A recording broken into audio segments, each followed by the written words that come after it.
big school is a really important milestone in any child's life. It marks the start of their formal schooling, but we know that readiness starts long before that. Formal schooling means children should have reached certain developmental levels, but each child develops at his or her own rate. And I love this quote that I found about popcorn. Popcorn is heated in all together, all the kernels get put in the same pot at the same heat for the same length of time, and yet the kernels do not pop at the same time. So please remember, don't compare your child to other children. Their turn to pop is coming. The primary purpose of school readiness assessment is to predict readiness for school entry and to identify preschool children who may benefit from an additional stimulation program or learning support, or may even need to repeat grade R.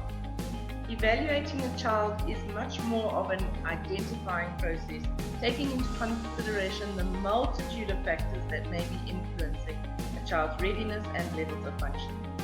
Although the range of normal development is very broad, if a child has a gap in one or more of the vital areas at the time of starting school, this can translate into learning difficulties or barriers to learning.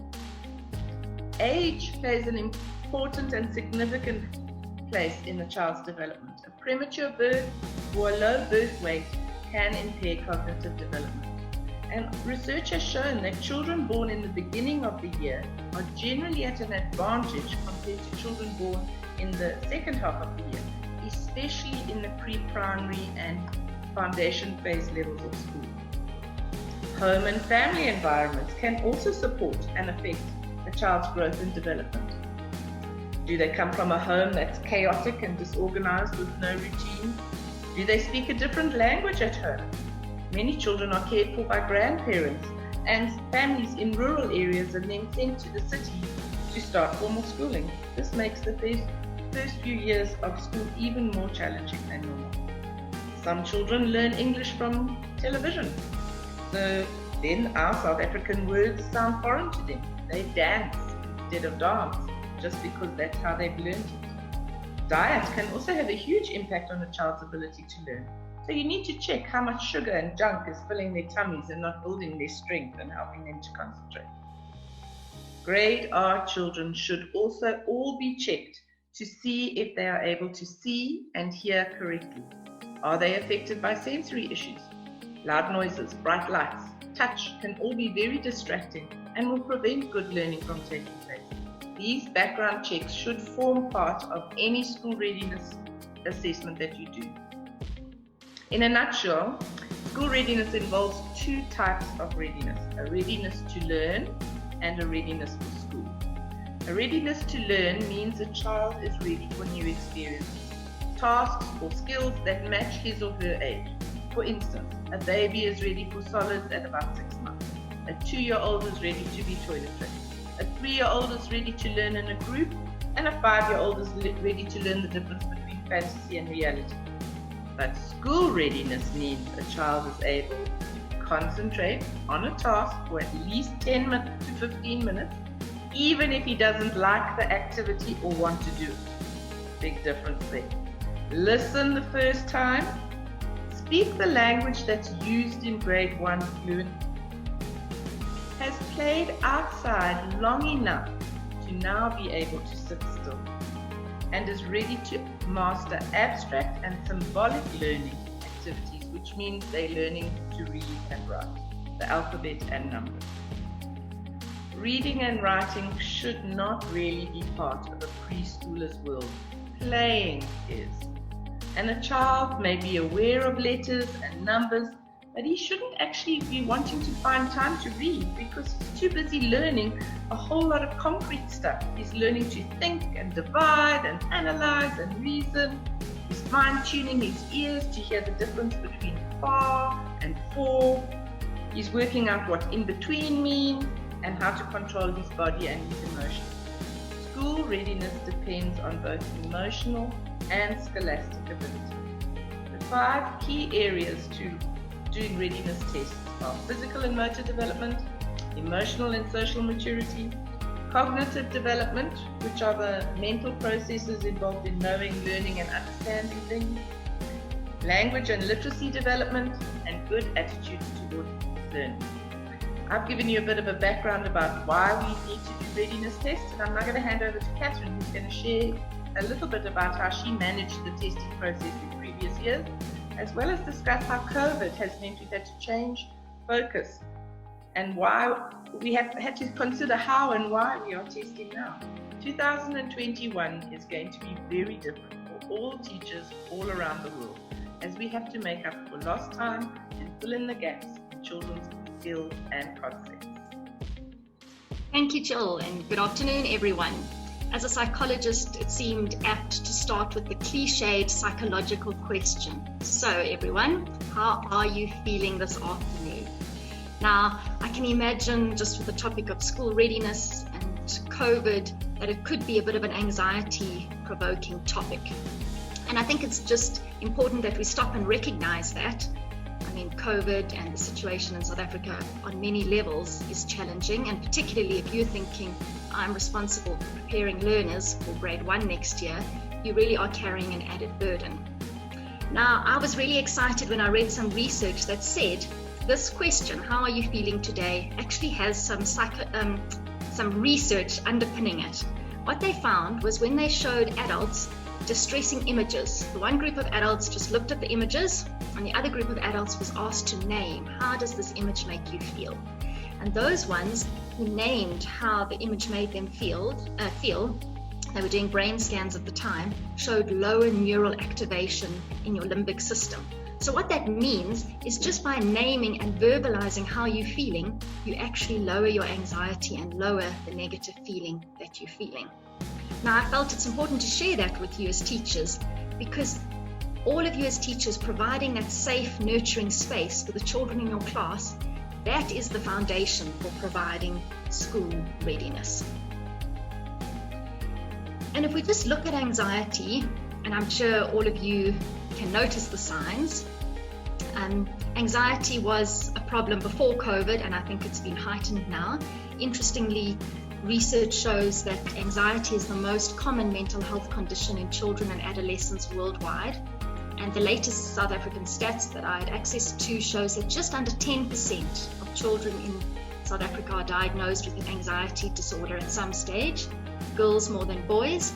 But of course, far more will experience anxiety at some stage in their life or through their schooling, and that number is looking at more like 1 in 4 children. We know anxiety shows up in children's bodies, their physiology. You know, the tummy aches, the headaches, their behavior, and that's what the iceberg on your screen is talking to. Anxiety doesn't always present as anxiety. It could look like aggression or avoidance, asking for lots of reassurance. And then lastly, the third aspect of anxiety is their thoughts. I can't do this, I'm a failure, what if?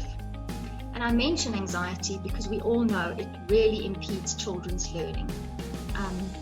I'm sure you've all experienced that child who's got the cognitive ability, but because of emotional factors, they're just not in a space to be receptive for learning. And so, obviously with my psychological perspective, it's such an important topic for us to consider. I liked these suggestions of 5 ways to support children, particularly in light of COVID. And the first one is manage your own nervous system. So as teachers, as parents, as support staff, we know children pick up their emotional cue from us, and we need to be that pillar of stability. Be honest but not alarmist. And I know one of our preschool teachers shared a story with me saying, one of the children piped up in ring time and said, if you get corona, you're going to die. And then that was a great opportunity for her to be honest and share the facts in a truthful way.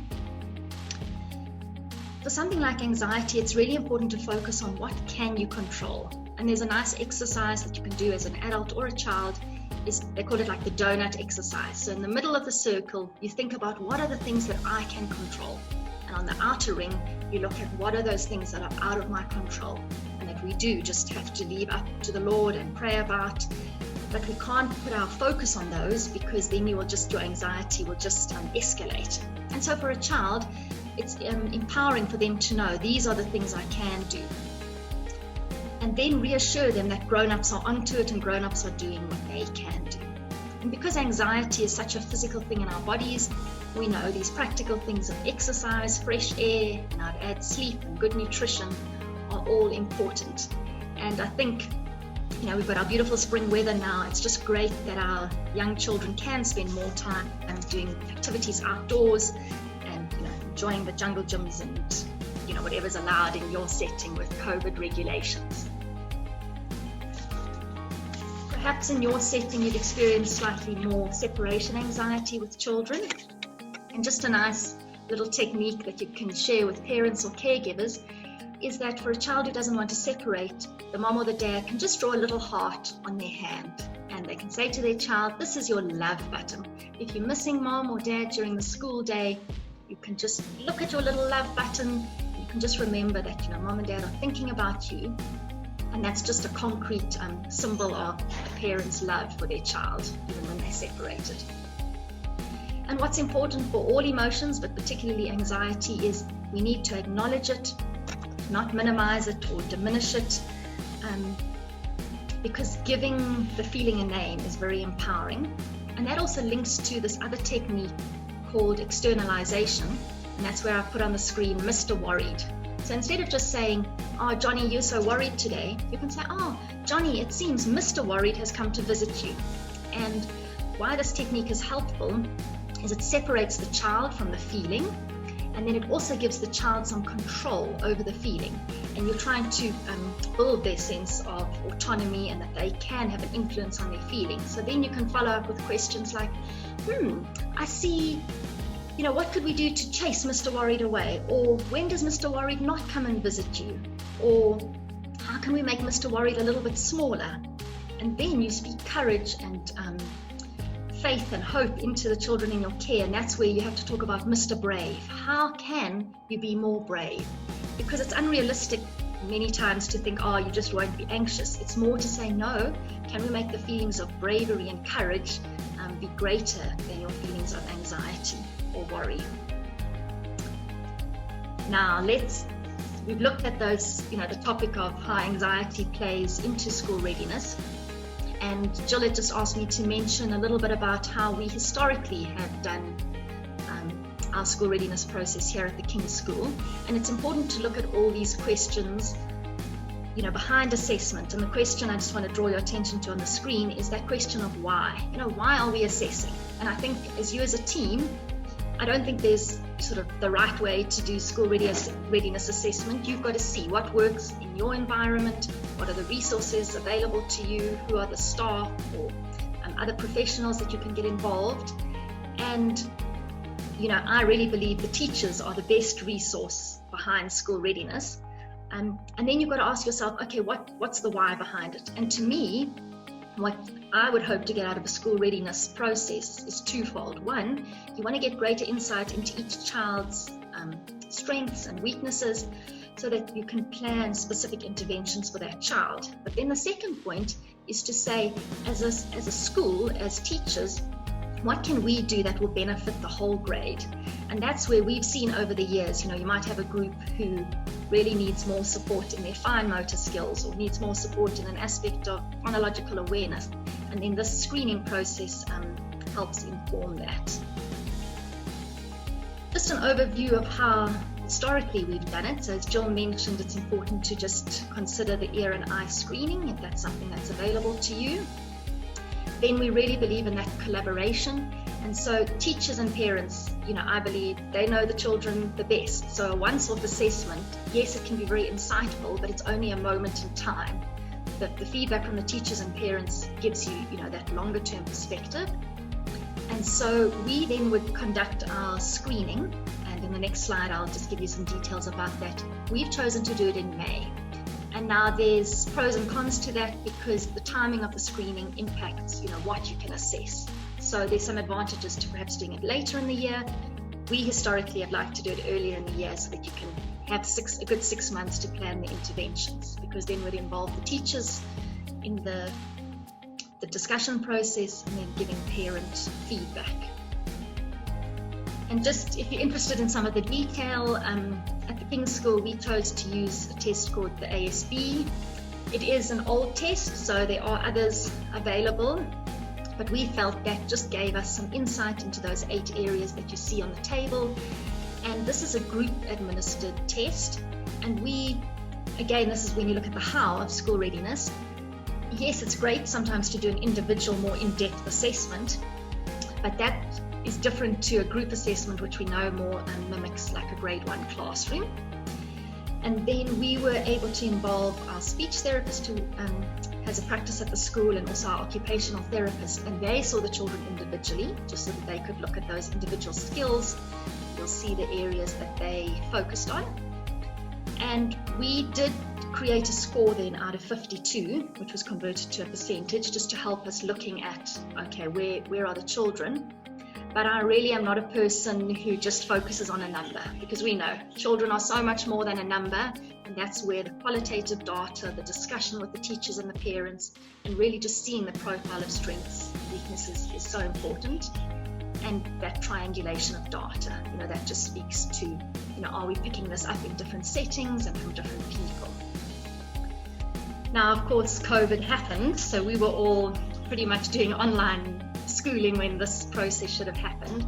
And so at the King's School, we decided to not do our usual process because we just didn't feel it would be, fair on the learners. They hadn't been at school.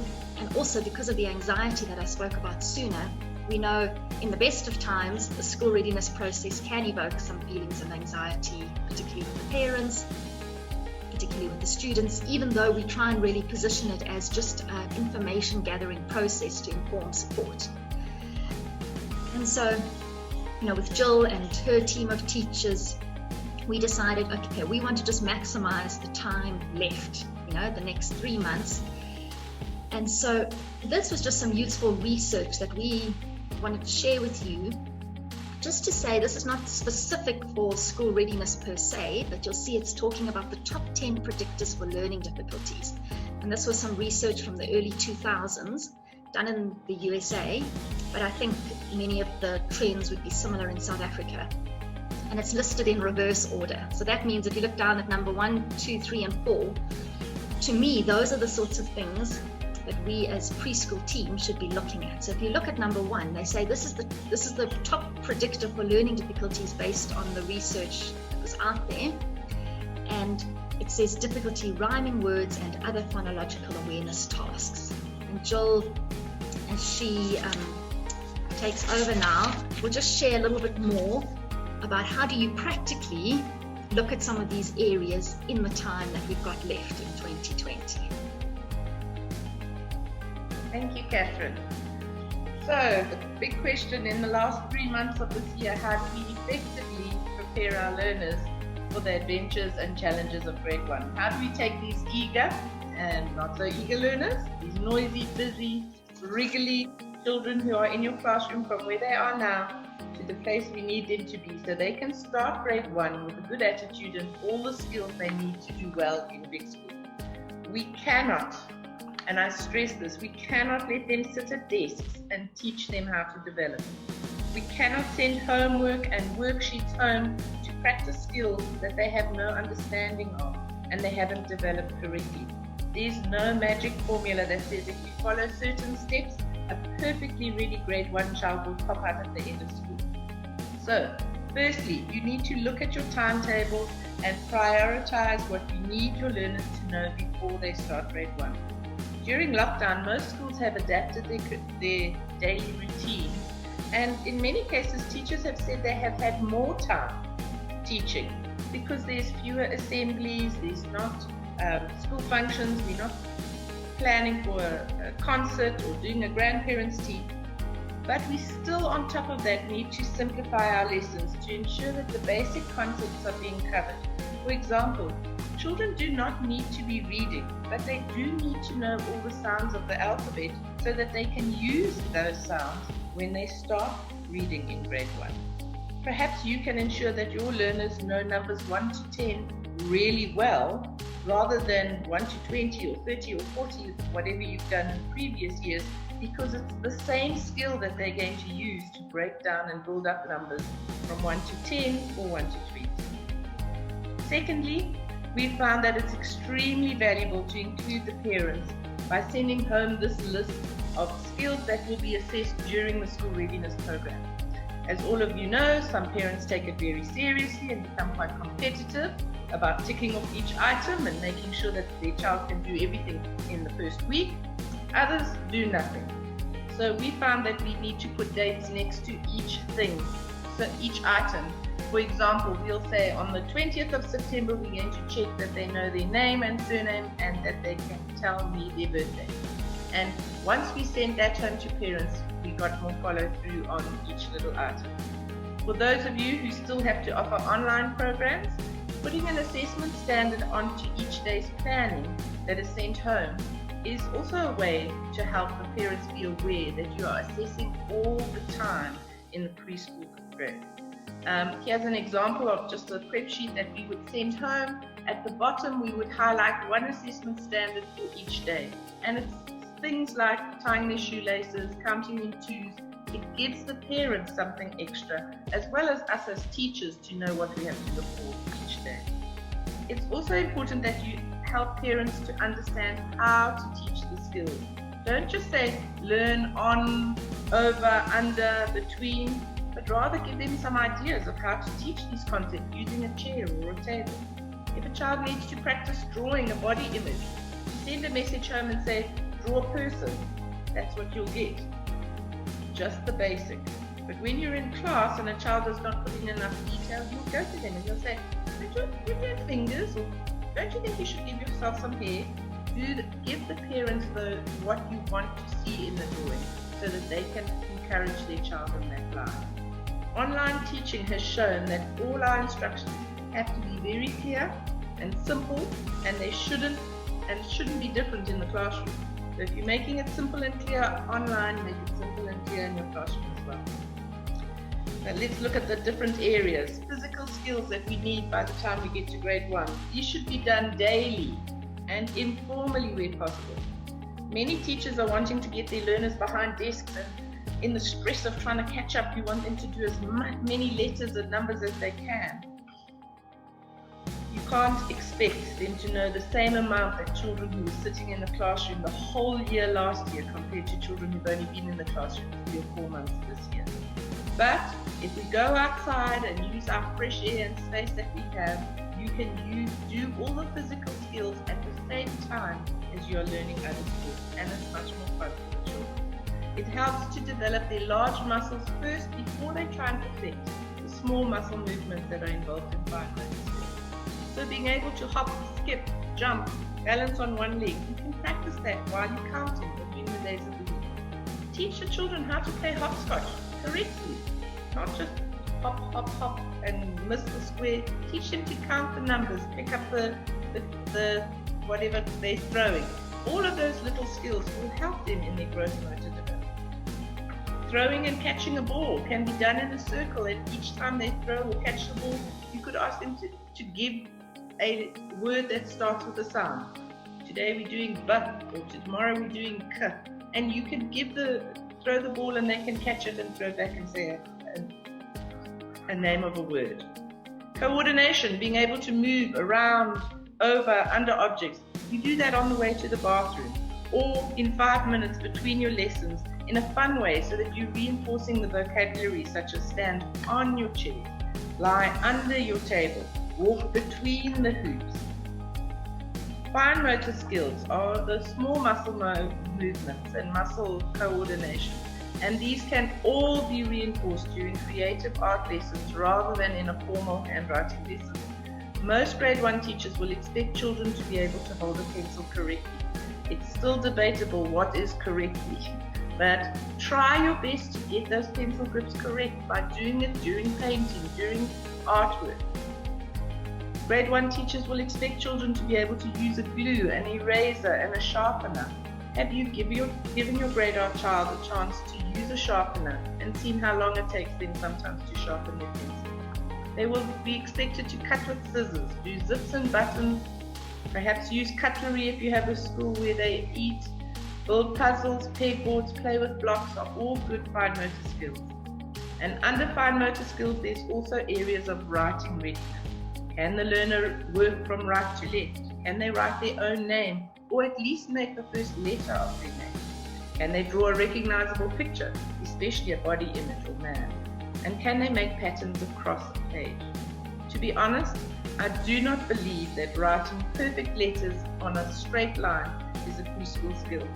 Rather, develop and strengthen hands, shoulders, and wrists by playing with tweezers and pegboard.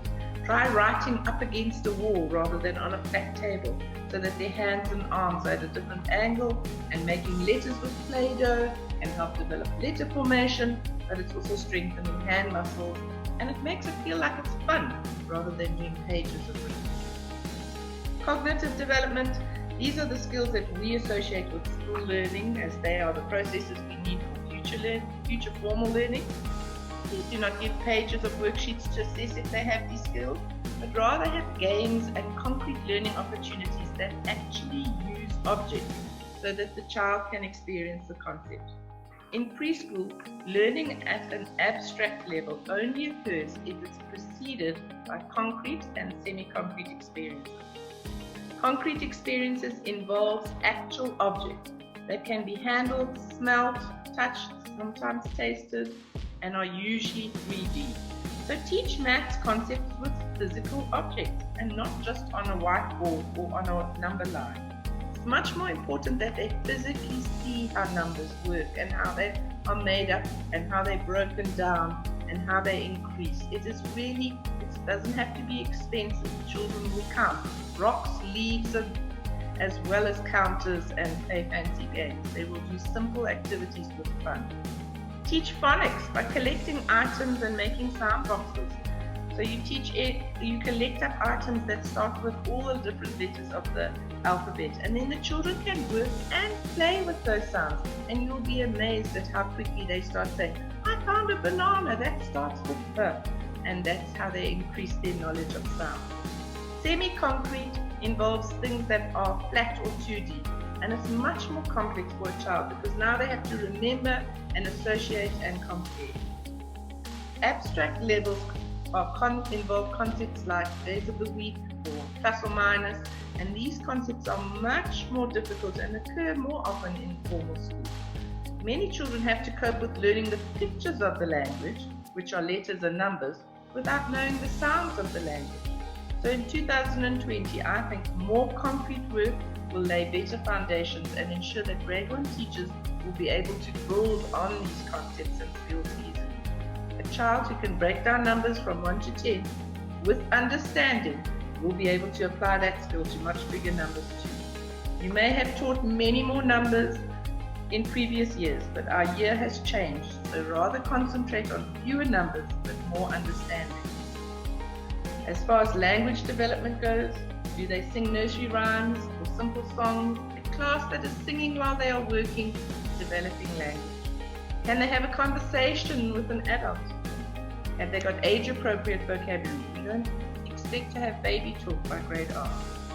Are they able to say what a word means? Make up and tell a story? Can they make a sentence with a new word? Language development is all about talking and getting the learners to talk back. So please do not be the only voice you hear in your classroom. Allow children to ask questions, sing songs and rhymes, but also teach skills necessary for formal school, such as putting your hand up before speaking, listening without interrupting, speaking clearly, looking at who you are talking to. These are all things that they're expected to do in grade 1. And then read stories every day. Stories develop concentration skills, listening skills, language development, imagination, and so much more. So use stories to teach lessons. Tell the same story a few times, they don't mind. Get children to act out the story. Let them make up their own stories and encourage the parents to read stories to their children. Research has shown that 20 minutes of reading a day results in higher grades when in senior school. I would suggest that listening skills and phonemic awareness become a priority during these last few months. Having been at home for such a long time, we've noticed a deterioration in listening skills. Children talk over each other. They need lots of reminders when following instructions. Many children have been sitting with a parent next to them who says right, do this, okay, now do this, okay, now do this, and now suddenly here comes the teacher who gives 3 or 4 instructions. We have to train and teach our children how to follow multiple instructions, how to stay focused, how to stay listening. First time listening is very necessary in primary school. And then teach your children to think by asking what if questions. Stop before you get to the end of a story and ask what might happen. We use the see, think and wonder system where perhaps a child brings you a butterfly and you can say, what do you see? I see a butterfly. What do you think? I think this butterfly is on its way to get food. I wonder. What do you wonder? I wonder how it gets food. And that opens a whole new way of talking and thinking. And you can do that with anything, not just with nature. But let children explore nature and science and the environment and then ask questions. I use the example of playing in the rain. Maybe just once you can play outside when it rains. Then ask, how does it feel? Where does the rain come from? What does rain look like? How can we catch rain? And now I'm going to hand back to Catherine, who's going to talk a little bit about emotional and social development, which is closely linked to our readiness test as well. Thank you, Jill. So we're going to be wrapping up now and just talk around these last aspects. So these are things to ask yourself about the children in your class. Things like, do they cry easily? How is the separation from caregivers going? Can they ask for things they need? How are they with sharing? Can they play games in a group? Are they able to follow rules? And do they also understand the rules of conversations? Things like not interrupting, keeping quiet, listening to others. Jill mentioned the factor of following at least 3 instructions. And then just to reiterate that important skill of, can they talk about their feelings? And can they express their anger or frustration without hurting others? Although recognizing that still venting their anger on their own or sulking is still age appropriate. They are only 5 or 6, and the latest research is showing that your frontal cortex, which is involved with all those higher order thinking skills and being able to inhibit and control your emotions, is really only fully developed in your mid-20s. So, our little 6-year-olds still got a way to go. And there's a nice term, they just speak about emotion coaching, which comes from Dr. John Gottman. He's got a great web page. And that's really saying we have to coach our children on how they regulate their emotions. And there's a nice ABC there. So acknowledge the emotion. The B is place a boundary, because not all behavior is acceptable. And then C, give children consequences, and also they can have a choice in how they handle things. And I know Jill and our teachers here have had to be creative about how we're going to do group work with COVID limitations. So just think creatively, can you do something outside, bigger sheets of paper, separate things that come together, so that the children have to learn how to manage conflict and teamwork on their own. Being ready for school also, as we know, demands a high level of responsibility and independence. And those are all the things of, can they manage their belongings? Can they pack the right things? And a lovely little slogan to remind children and their parents is, if they can, they must. So if they can carry their school bag, they must. If they can unpack their lunchbox when they get home, they must. And also just the practical things, can they manage their buttons and zips and going to the bathroom by themselves and, managing their lunchbox, those things. And then we would like to add the topic of resilience to this list. And resilience, as we know, is what we've all had to display this year with COVID, but it's really pushing through. And I know people from the older generation to me just say the younger generation is not as resilient as they had to be. We've all heard those stories of, I had to walk to school, a 10-minute walk, and now our children are just dropped at the gate. And so that's talking about topics like perseverance. Do they give up easily? Because we know there's some children who have a growth mindset. They know failure is not final and they push through. And others who might even have the ability, the first setback they experience, they pull back. And so there's lots of lovely resources online about growth mindset. So that's a great topic to also just look into. And the last point around resilience is that research has shown if a child has one consistent, interested, kind caregiver who's in tune with them emotionally, that is a real buffer for adverse childhood experiences. And so I know sometimes we're faced with children who, are in difficult situations, or the family is in difficult situations. But I believe that really gives a lot of hope. If you as the teacher could be that person who's the one person really believing in them and encouraging them, or if we can, involve a granny or an auntie or someone to help the children.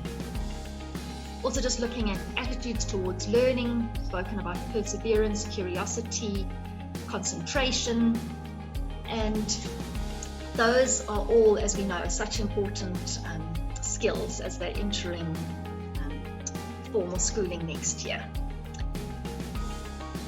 Okay, yes, I mentioned growth mindset, because I know we need to wrap up now, and problem solving. And I just jotted down there's obviously so many lovely resources available online, and Jill and I are very happy to make this presentation and these resources available through ACSI. So Bella Vista School, which is a leading remedial school in Joburg, has developed this Feed the Monster app. It's free and it's available in different South African languages for ages 6 up around phonological awareness. I spoke about growth mindset, and then just some Instagram pages for those who would like some inspiration. And in closing, I know Jill and Al's heart behind this presentation was really just to share, things we've been grappling with, but ultimately we know we have to go to God to ask Him for His wisdom for the children in your care and your setting, because we know some of you are working in very challenging situations, and we just wanted to, encourage us all to say, okay, Lord, what can we do with the resources we have? And so, Sean, that is the end of our presentation. Thank you so much, Catherine and Jill. It's been incredible. I've loved listening to every little word, and I've got a 2.5-year-old little girl, and you made mention of one thing: if they can, they must. And I tell you what, if I don't allow that, then she lets me know about it. So it's an incredible stuff. And I started jotting down questions as I was listening to the stuff, and I thought, oh, I'm going to ask about this. And then as I asked that question, you covered it. And then I ask another question, you cover it. So if this is how our conference starts, I cannot wait to see what comes of this. So well done. It has been an incredible presentation. I'm glad you said that you'd make your presentation available. I'd like to just remind people that we are recording. All the PowerPoint resources and stuff will be made available, so that is incredible. And when you made mention in the beginning that you guys have a good working relationship, the fact is that you guys are sitting in 2 separate offices, and you sharing your presentation, Catherine, and Jill was talking, and you were in tune in terms of what you were doing. It's incredible that you guys work together in the same place. And I mean, not everybody has the resources that you have. And I love the fact that you made stuff practical in terms of what people can use and not to use in terms of their environment. I think just because time is a little bit limited, I've got maybe 2 questions that I want to ask, and I'm going to start with this one. There's a concept that's come up now, obviously, with COVID, and the government or public institutions that are saying pass one, pass all, which for me raises the hair on my back, and I've got a lot of questions. But in the sector that you guys operate, and coming from your psychological background, and Jill, from the experience that you have there, what are your thoughts around pass one, pass all in terms of the sector that you find yourself in? I'd like to start by saying, over the years, my whole concept of understanding school readiness has changed, because it was much easier probably 10 or 15 years ago to just say, oh, a child can just repeat. But what I've seen is that sometimes repeating a grade doesn't always help. If they have specific learning difficulties or barriers to learning, they need support for that. Making them older is not going to make them better. Sometimes you have to send them up to grade 1 with the correct support in place to help them.